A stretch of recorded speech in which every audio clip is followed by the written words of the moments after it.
Bismillahirrahmanirrahim. Amarah yang terpendam. Sahabat, apakah ketika kita menghadapi orang-orang yang memarahi emosi pada diri kita, kita juga masih terpancing untuk emosi?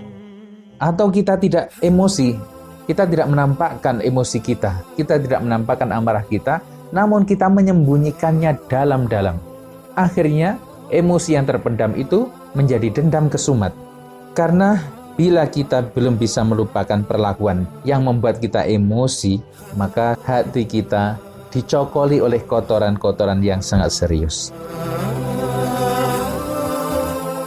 Saat di jalanan mungkin ada yang ngomel-ngomel, begitu pula di tempat kerja, di tempat usaha, bahkan di rumah atau di mana saja. Mungkin ada yang ngomel-ngomel kepada kita, baik atas kesalahan kita atau karena memang orang tersebut memang seperti itu kebiasaannya. Apakah kita lantas membalas omelan mereka? Kalau kita masih terpancing dengan membalas emosi dengan emosi, amarah dengan amarah, omelan dengan omelan, berarti kita menjaga kotoran hati kita.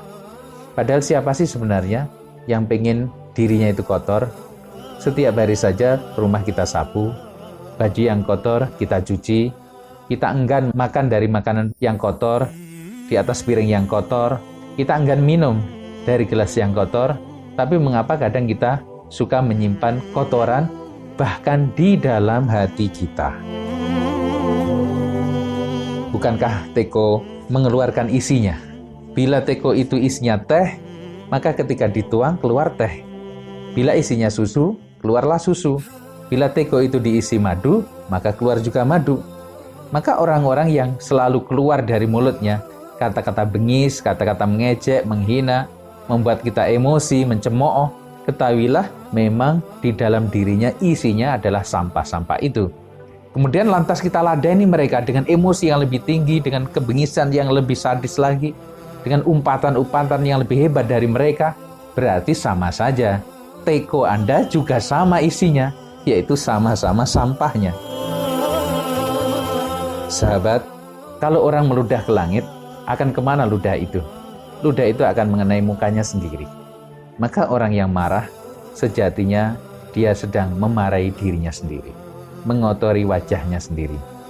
Kalau ada orang memberi sesuatu kepada kita, kemudian kita tidak mau menerimanya, kemana barang pemberian itu?